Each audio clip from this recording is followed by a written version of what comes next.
This is the Aftermarket Radio Network. Welcome, everyone, to yet another episode of Diagnosing the Aftermarket A to Z. I'm Matt Fanslow, and the pen is blue. The pen is blue. The goddamn pen is blue.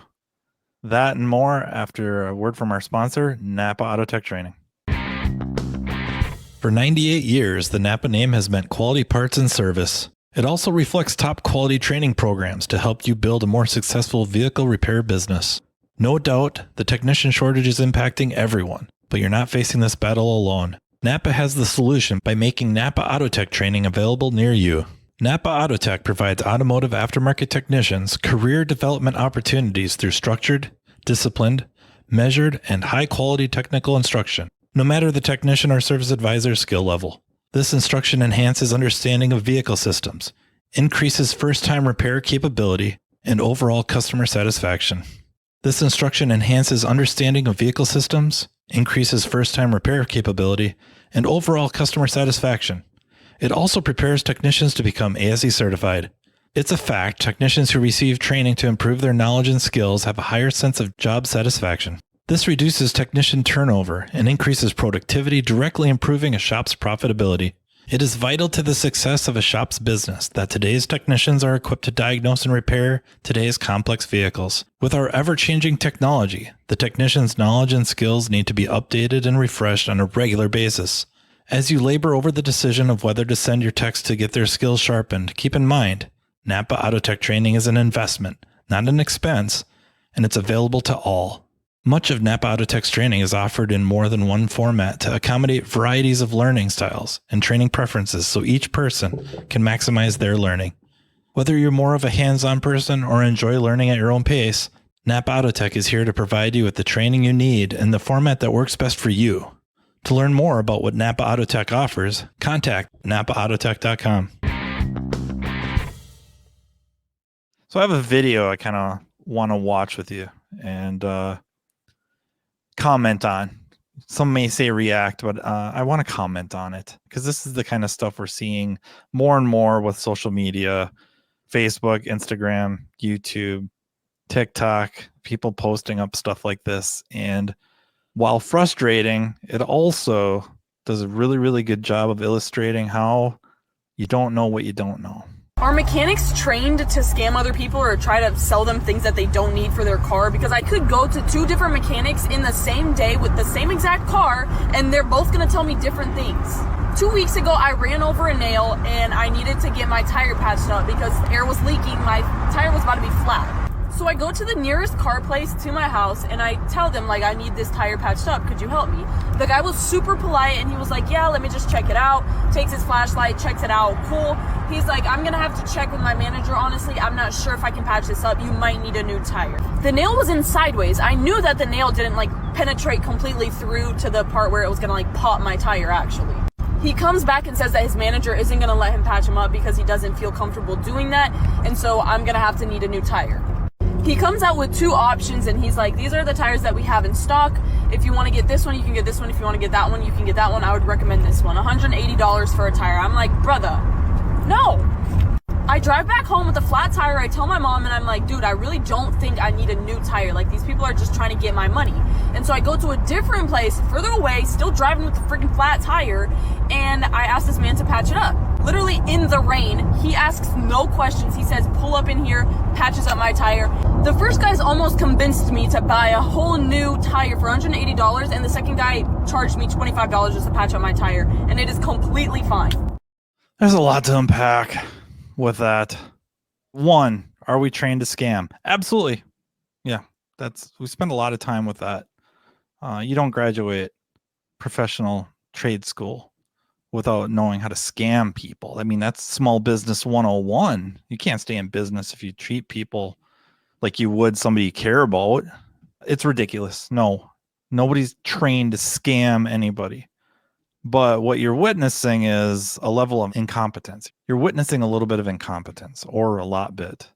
We often have disagreements about how to service different things.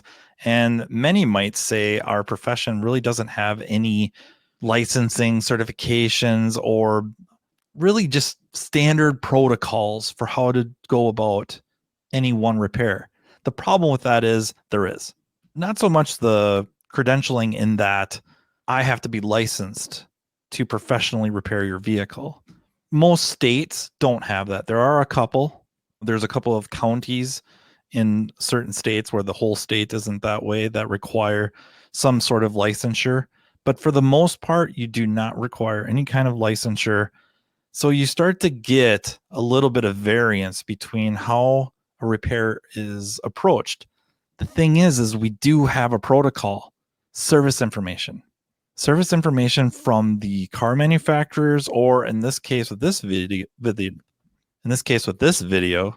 the tire manufacturers. The thing is, the first shop was probably the honest shop. They were the ones with honesty and integrity. Everything everybody wants from an auto repair shop. They ended up being more expensive. They ended up being, well, really doing work you didn't want them to do. You didn't want them to have to replace the tire for almost $200. You wanted them to spend 2 minutes on your vehicle and say, hey, don't worry about it. And you were on your way thinking, oh, wow, they were so nice. They're so honest. But they weren't. They weren't honest. The thing is they kind of put you in danger. There's what we like to hear, and then there's the truth. And the truth of the matter is that if we were to look into this, the slightest bit of effort, do some internet research, but really dig. Like, you don't go to these forums where everybody and their brother who used to be a mechanic talks about how for 50 years all they did was do the plug repairs. They're not lying. They did. This stuff worked. It worked great until it didn't. And now in this litigious society, we have precedents set where shops are losing big lawsuits, multi-million dollar lawsuits for mishandled repair work. Specifically, if you look, there's a Mossy Ford. They lost like $22 million lawsuit because they patched a tire. They did not follow the tire manufacturer's recommendations, nor the U.S. Tire Manufacturers Association recommendations. They kind of went rogue. And I'm guessing when they stood in the court of law and said, I've been fixing tires for 30 years.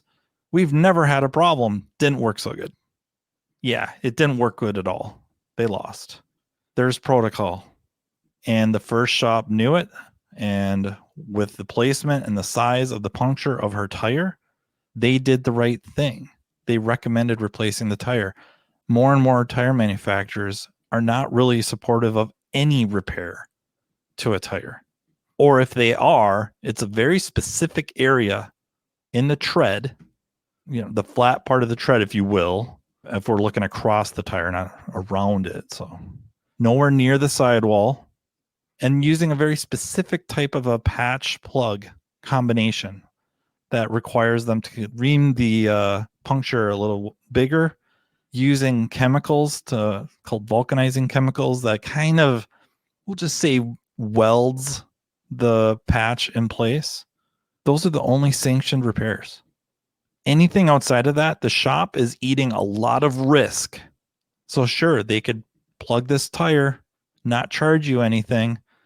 They better be able to say they've never seen you before in their life, because if something happens, they're on the hook. They were the professionals. Another precedent set, not related to the tire, if you look into this, is John Eagle. Is a collision shop. And on the vehicle, they used a very industry accepted repair to the roof of the vehicle. They glued it, if you will. They epoxied it. That was not a hack repair per the industry, per the profession. But the vehicle manufacturer's recommended procedure is to weld. And the shop didn't follow procedure. They lost big. And the family involved in the collision with that vehicle, they lost big too. Would I say that the cause was because of the repair done by the collision shop? I don't know. I'm not a professional. The court of law decided for them. Don't matter what I think. Don't matter what you think. So when a repair shop wants to do some of these repairs and you disagree with them, I think the best thing to do is to ask a couple of questions, and don't assume they're trying to pull one over on you, because It doesn't make any sense. They need you. They need your business, especially women. Honestly, unfortunately, women feel wildly uncomfortable going to repair shops due to experience, due to hearing stories, due to TV shows or TV, quote unquote, shows like Tires on Netflix. They're unnerved for good reason. But the reality is they're worried that they have incompetence about their vehicle. Therefore, it's easier to pull the wool over their eyes. The fact of the matter is just because men have more testosterone doesn't mean they're immediately more knowledgeable about mechanical things, namely automobiles. I would say the knowledge level of most clients is the same, fairly low. It does not make sense to take advantage of the women in this case, which usually are the ones making most of the auto repair and maintenance decisions. It doesn't make any sense to take advantage of them. If they are, it's a really poor long-term business strategy. But if you do fear that they're doing this, the best thing to do is ask questions. Why? Don't assume they're trying to take advantage of you. They may prove they are, and then you have every reason to be livid. But you can't assume that. In this video, she's assuming that first shop was trying to take advantage of her. They were trying to protect themselves and honestly her by not doing a repair.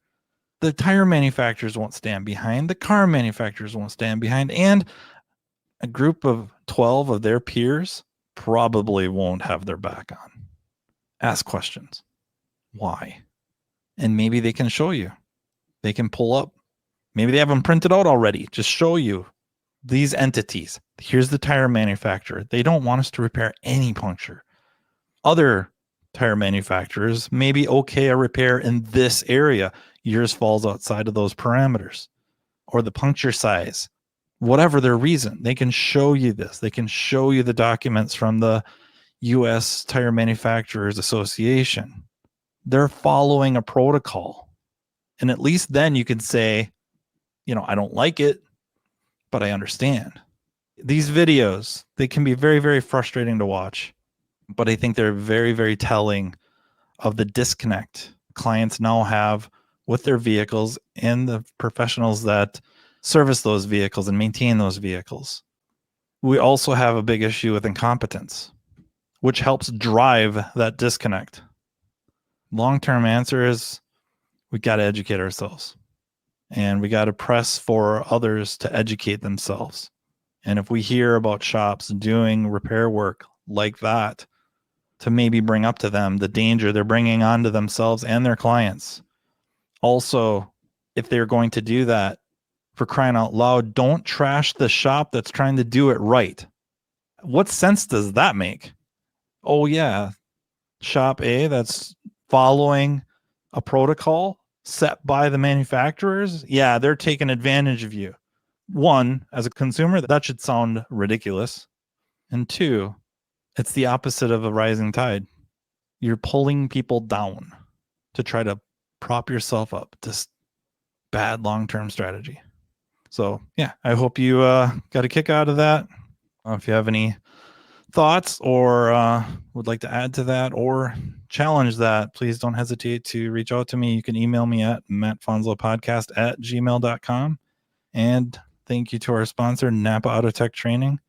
Thank you to the Aftermarket Radio Network. And until next time, take care.